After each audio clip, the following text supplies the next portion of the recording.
মাজারে টাকা পয়সা দান করলে গুনাহ হবে কিনা? কি রে ভাই, সব এক ক্যাটাগরি প্রশ্ন দিয়ে আজকে। মাজারে টাকা পয়সা দান করলে গুনাহ হবে কিনা?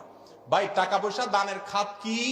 যাকাতের 8টা খাত আল্লাহ বলছেন, ইন্নামাস সাদাকাতু লিল ফুকারা, যাদের অভাব আছে, সংসার চালাতে পারে না, কষ্ট হয়, তাদেরকে দিবেন। ওয়াল মাসাকিন, মিসকিনদেরকে দিবেন।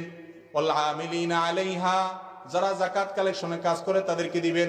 ওয়াল মুআল্লাফাতি কুলুবুহুম, একটা মানুষ নামাজ পড়ে না বা ভিন্ন ধর্মের আছে, তাকে কিছু পয়সা দিলে, হাদিয়া দিলে সে দিনের দিকে আসবে, তখন সে উদ্দেশ্যে দেন। দানের খাত বলতেছে আল্লাহ তাআলা। হ্যাঁ, অফির রিকাব, কোন মানুষ দাস আছে তাকে টাকা দিয়া মুক্ত করে দেন।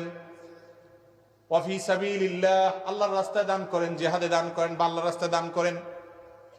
এই যে মুসাফিরদের দান করেন, 8টা খাত আল্লাহ তাআলা বলেছেন, এগুলো হলো দানের খাত। এর মধ্যে মাজার নামক কোন খাতের কথা কিন্তু, আমার কথা বিশ্বাস না হলে আপনি কোরআন খুলে মিলাই দেখেন। কি হুজুর আছে? ইন্নামাস সাদাকাতু লিল ফুকারা ওয়াল মাসাকিন ওয়াল আমিলিনা আলাইহা ওয়াল মুআল্লাফাতি কুলুবুহুম, এরপরে ওয়াফির রিকাব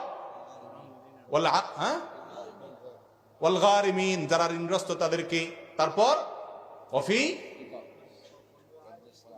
আট পাস হয়ে গেছে, হাফেজ নাই কেউ। রিকাব এবং আমিলিন আলাইহা এবং ইবনুস সাবিল বা মুসাফির, এই মানুষগুলোকে আল্লাহ তাআলা যাকাত এবং দান করতে বলেছেন। এই 8 খাতের মধ্যে মাজার আসেনি? বাংলা কোরআন খুলে দেখেন নাই, তাহলে বোঝা গেল মাজার এটা দানের কোন জায়গা। আরে ভাই, মাজার তো একটা মানুষ শুয়ে রয়েছে, উপরে ইটের গাঁথনি আছে, এখানে যদি ইটের গাঁথনি দিয়ে পাকা করা যায় না, শরীয়তে নিষেধ আছে হাদিসে। এইখানে দান করবেন কারে? এখানে দান করলে তো ওই যেগুলো আশেপাশে গাঞ্জা মাঞ্জা খায়, এগুলোর সুবিধা হবে। আরো গাঞ্জাখোরদের টাকা দিলে সওয়াব হবে না গুনাহ হবে? আরে দান করবেন গরিব মানুষকে, অভাবী মানুষকে, মসজিদের উন্নয়নে, মাদ্রাসার উন্নয়নে, ভালো কাজে। ওখানে দান কি জন্য করবেন? ওখানে দান করলে কাল্লা হবে। হিয়া যে মোমবাতি জ্বালা, আরে ভাই, মোমবাতি দিবেন গরিবের ঘরে, যে মোমবাতির অভাবে ছেলেটা পড়তে পারে না, তারে মোমবাতি কিনে দিবেন। মোমবাতি কিনে দিবেন ওই ঘরে, যেই ঘরে বেচারার বিদ্যুৎ নাই, তারে মোমবাতি কিনে দিবেন।